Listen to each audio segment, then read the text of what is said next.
You're not gaining weight after 50 because your metabolism suddenly stopped working. You're gaining weight because modern life quietly teaches you to eat in ways the human body was never designed for. In Japan, staying slim after 50 isn't built on strict diets, calorie counting, or spending hours at the gym.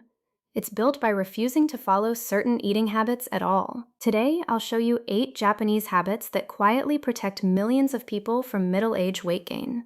Habits many Americans unknowingly break every single day at breakfast, lunch, dinner, and even right before bed. Habit number 6 is something most people do every evening. And habit number 8 is one almost nobody expects. Let's begin. Let's start with the habits Western culture often sees as normal, comforting, or even healthy, but Japanese culture quietly sees differently. These are the silent weight gainers. You don't notice them at first, but year after year, they're changing your body. Habit number 1, stop eating before you feel full. Be honest. How often do you keep eating simply because food is still on the plate? We all do it. The meal tastes good. There are only a few bites left, so why stop? But here's how Japan sees it. There's an ancient Okinawan principle called hara hachibu. It simply means eat until you're about 80% full. Slow down here. Pause. Let this land. In Japanese thinking, the purpose of a meal isn't to feel stuffed, it's to nourish the body. Scientists now know that your brain can take up to 20 minutes to register fullness, which means that by the time you feel completely full, you've often already eaten more than you needed. Think about that. Just a few extra bites every day. Over 10 years. Over 20 years. That's not a few pounds. That's middle-age weight gain. The shift is simple. Don't stop when you feel full. Stop when you no longer feel hungry. That's habit number 1. Now, habit number 2 is sitting in your kitchen right now, and it's much bigger than you think. Habit number 2, smaller plates, smaller portions. Look at your dinner plates. Really look at them. Many modern Western dinner plates are enormous, and bigger plates quietly encourage bigger portions. In Japan, meals traditionally look very different. Smaller bowls, smaller dishes, several foods served in modest portions. Here's what's fascinating. Your eyes still see abundance, but your body experiences moderation. Japanese culture understands something many people overlook. You eat with your eyes first. A table filled with several small dishes feels satisfying long before your stomach is physically full. The shift? Reduce the size of the plate, and you often reduce calories without ever feeling deprived. That's habit number 2. Habit number 3. Snacking isn't a lifestyle. Open your kitchen cabinet. I promise you'll find them. Protein bars, crackers, cookies, chips, emergency snacks. In much of the modern world, eating has become continuous. A snack while driving, a snack while working, a snack while watching television. The body rarely experiences true hunger anymore. Traditional Japanese eating patterns have historically been different. People eat meals, then they stop. Food has a time, a place, a purpose. And when the meal ends, eating usually ends too. This matters enormously after 50. Because as we age, our bodies often need fewer calories, but our eating habits stay exactly the same. The shift? Allow your body to experience genuine hunger between meals. Your appetite system was designed for it. Now, these first 3 habits alone can dramatically reduce weight gain after 50. You'll feel the difference within weeks. But we're moving into something even more powerful next. Because habit number 6 is quietly increasing hunger in millions of people every single night without them realizing it. Let's look at habit number 4.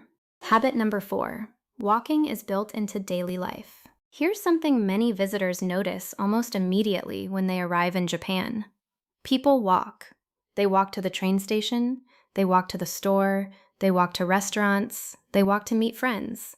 Movement isn't treated as exercise. It's simply part of everyday life. In many Western countries, physical activity often becomes something separate. You drive to work, sit all day, drive home, then try to fix 8 hours of inactivity with a 30-minute workout. But Japanese culture has traditionally approached movement differently. Movement is woven into daily living, and this matters tremendously after 50. because one of the biggest predictors of middle age weight gain isn't overeating, it's inactivity. The body was designed to move throughout the day, not remain still for hours at a time. The shift? Stop thinking only about exercise. Start thinking about movement. Take the stairs, walk after meals, park farther away. Build movement into your life instead of scheduling all of it. Now, the next habits are different. These habits don't just affect calories, they affect hunger itself. And habit number 6 is quietly making millions of people hungrier every single night. Let's look at habit number 5. Habit number 5. Most meals begin with soup. Think about a traditional Japanese meal. Very often, it begins with soup, usually miso soup. At first, this doesn't seem important. It's just soup, right? But here's what happens. Soup slows the meal down. Warm liquids promote feelings of fullness, and beginning with a low-calorie, nutrient-rich food often reduces how much people eat afterward. Compare this to many modern meals. People begin eating immediately, quickly, distracted, hungry. The result? Overeating before fullness signals even have time to arrive. Japanese cuisine quietly creates a pause, a transition, an opportunity for the body to catch up. The shift? Begin meals with something light and nourishing. Soup, vegetables, salad. Slow the meal down before the main course even begins. That's habit number 5. Now, habit number 6 is the one I promised. And chances are, you're doing it tonight. Habit number 6. They rarely eat late at night. Be honest. How often do you eat dinner just a few hours before bed? Or worse, snack while watching television? Ice cream, chips, cookies, a little something before sleep. We tell ourselves it's harmless, but here's the problem. Your body doesn't process food the same way at 10 at night as it does at noon. Japanese dinners are often eaten earlier, and late-night snacking has traditionally been uncommon. Why? Because nighttime is for recovery, not digestion. Eating heavily before bed can disrupt sleep, interfere with metabolic processes, and make weight gain much more likely over time. And after 50, this becomes even more important, because metabolism naturally slows. Recovery takes longer. Sleep quality becomes increasingly valuable. The shift? Create a simple boundary. When dinner ends, eating ends. Your body will thank you. Now, if reducing late-night eating can change your waistline, habit number 7 may change the way you think about food itself. Habit number 7. Food is eaten mindfully, not distractedly. Look around during a meal. Television, phones, laptops, news. Many people barely remember what they ate because their attention was somewhere else entirely. In Japan, meals have traditionally been treated with respect. Food is observed, appreciated, tasted. People eat more slowly, and slower eating changes everything. When you eat quickly and distracted, your brain doesn't fully register satisfaction. You continue eating long after your body has had enough. But when you slow down, chew carefully, and pay attention, something remarkable happens. You naturally eat less, not because you're dieting, because you're finally listening. The shift? For just one meal tomorrow, remove all screens, sit down, eat slowly, taste your food. You may be surprised how little you actually need. Now, we've reached habit number 8, the one almost nobody expects. Habit number 8, they respect hunger. Modern culture teaches us to fear hunger. The moment we feel even slightly hungry, we reach for food. But traditional Japanese culture has often viewed mild hunger differently, not as an emergency, but as a natural signal, a reminder that the body is doing exactly what it's designed to do. Mild hunger between meals isn't dangerous, it's normal. In fact, constantly avoiding hunger may be one reason so many people struggle with weight after 50. Because when you never allow yourself to feel hungry, you also never allow your body's natural appetite regulation systems to function properly. The shift? Learn to distinguish between true hunger and boredom, stress, habit, or emotion. And now, as promised, here's the simple Japanese appetite test. Before eating, ask yourself one question. Would I eat a bowl of plain rice or simple soup right now?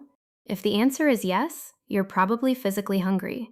If the answer is no, but you still want cookies, chips, or sweets, chances are you're feeding something other than hunger. That's it. Simple. because staying slim after 50 isn't usually about extreme diets. It's about removing the habits that quietly cause weight gain year after year. Eat until you're no longer hungry, move daily, avoid late night eating, respect true hunger, and most importantly, remember this: Japanese people don't stay slim because they have better genes. Many simply live in an environment that quietly makes healthy choices easier. Now I want to hear from you. Which of these 8 habits do you struggle with the most? Tell me the number in the comments below. And if this video helped you even a little, share it with someone who says losing weight after 50 is impossible. I'll see you in the next video.